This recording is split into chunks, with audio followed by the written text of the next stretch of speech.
Thanks for tuning in, guys. It's the Pest and Lawn Ginja, and we are back here at the project lawn, and it is looking really rough. Absolutely love doing these episodes because we're going to go through my 5 steps: color, pattern, water saturation, a debris test, and a pull test. Kind of tell us where we need to go. Now, we've got a little bit of a cheat, right? Because it's springtime, I'm here in Utah, so Kentucky bluegrass goes dormant over the winter time. So 90% of what we're dealing with is dormancy. However, Utah had an exceptionally warm winter with very little water. So I'm a little concerned because here we are mid-April and it is dying for water. So the number one thing that I'm looking at right now is the overall pattern and the color. So let's talk about this. Overall, the pattern has got an even distribution, just kind of a washed out hazy brown, typically associated with lack of water. Then we're gonna go look at the soil saturation test, which is what I do with a soil probe. Now, as far as the soil probe and the water saturation test goes, there is 0 water in the soil. Okay. So I was finally able to get a core sample here. And you can see the roots, they're trying to go. Like, I've really got some stuff going on, but look at how dry this is. And I finally hit the place with the clay, and there's just absolutely nothing in it. Now, here's the good news. We stripped down that thatch last fall, and it's looking much better. Don't have that crazy accordion, but the place I took it from really doesn't have much of anything going on. It's just about dead.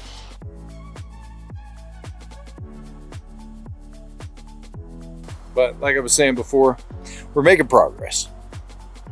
We need about 6 to 8 inches of water saturation in the soil to keep Kentucky bluegrass and most grass types happy. Now you're probably wondering why 6 to 8 inches. Well, in my region, we have 0 groundwater. So no amount of rooting and stretching out the roots is really going to matter in this situation because there's nothing for the roots to chase. So I've got to get the water back in as soon as possible because my opinion is this grass has been trying to come out of dormancy for probably about 2.5 to 3 weeks now. And it couldn't. There's no water to grab it, which is why we don't have any green spots. I think we have 1 or 2 green spots right here due to, I would guess, probably dog urine. And you can see what a little bit of urine does. And that brings us to the conclusion on how to fix all of this, which I'll get to in just a second. Let's move on to the thatch test. Now the thatch test, true thatch is in the soil probe. We've still got some thatch issues. So I can't do anything about that right now.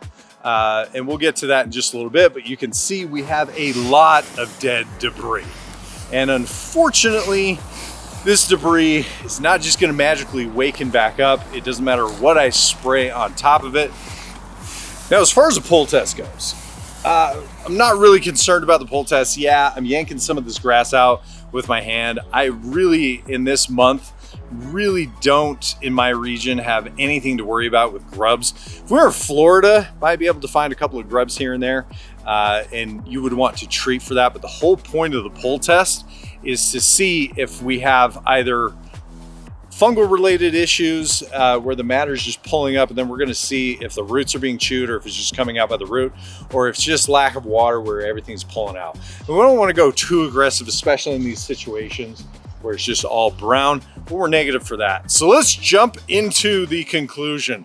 Where am I going to go? How am I going to fix it?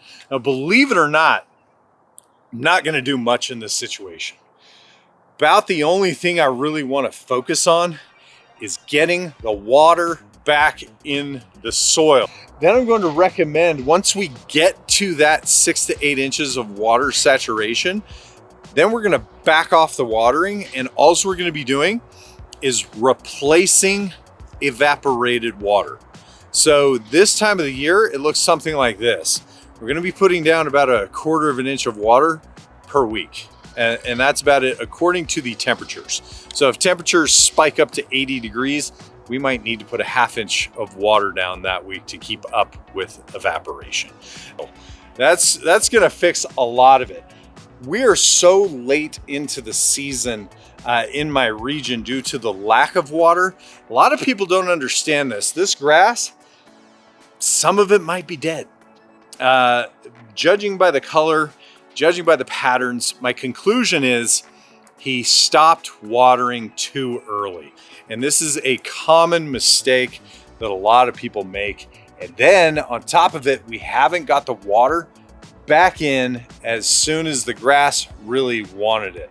Now, a lot of you guys in my state of Utah are in a unique situation because you're dealing with secondary water. There's not much you can do about this, but if you're watching this video, just follow these steps. So the best thing that you can do right now is we need to force some growth. I'm gonna do this with some ammonium sulfate because I'm going to be pushing water in. Luckily, we're gonna see some rain, which I'm actually really excited about over the next couple of days. So we're gonna put this on the bag number. It's a 2000. Now there's a ton of you guys out there that have no issues using ammonium sulfate. Now, another great option in this situation to get a grass to come back out of dormancy, or if you've got like a drought stressed lawn and you get on it quickly, it's using dried poultry waste. So there's a company out there called Revive. They make it. It's basically just chicken poop. So my suggestion is wear a mask, wear some gloves when you're putting the chicken poop down. It is a fantastic solution. So we want to get this down as soon as possible. Now, my other favorite thing to use is Essentials Plus 101. Now, I don't have it on me today, so in the next couple of episodes, we're going to be putting that down. So I'm not going to worry about dethatching. I'm not going to worry about some sort of crazy weird treatment other than the ammonium sulfate.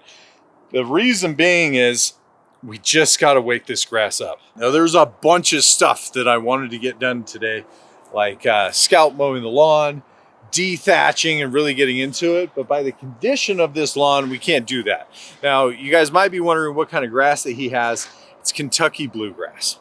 Now, the special part about Kentucky Bluegrass is it has that period of dormancy that we're talking about, and you can let this grass go dormant for about 3, maybe even 4 weeks at a time, and then you need to wake it up. If you don't wake it up, it's going to die.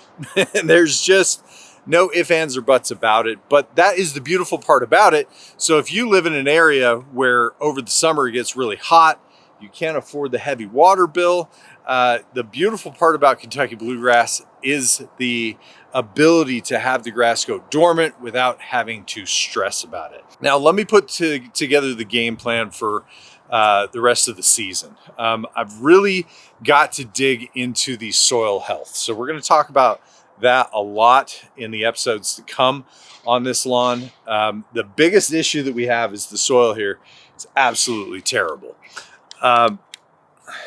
The problem that we're facing is when he built this area, we natively have just a ton of clay, except for the fact that he brought in a ton of fill dirt because he raised this entire area. And so what I found is a lot of this area has got sand in it.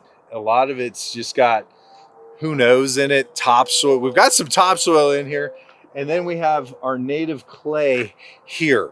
So we have a ton going on. So once we get to the leveling part, we're gonna have to get creative. Now, as a friendly reminder, his goals are to create a sports field out of this, and we've got about, if memory serves me right, about 7,000 square feet of grass, maybe a little bit more, maybe a little bit less in this area. So he wants to have 2 volleyball court areas and just places to play soccer and football. So here's my final thoughts. Like I was telling you before, we've got a game plan in place, but I'm going to give it a week or 2. Let's just see how it reacts with the water, the fertilizer. Not be too hasty, but I gotta warn you, watching this process is worse than watching paint dry. Well, I'm really excited to get this going. If you guys have any questions, comments, or concerns, hit me up down in the comments down below. You know I'd love to help you guys out. Until next time, guys, Pest and Lawn Ginja. We're slaying lawns.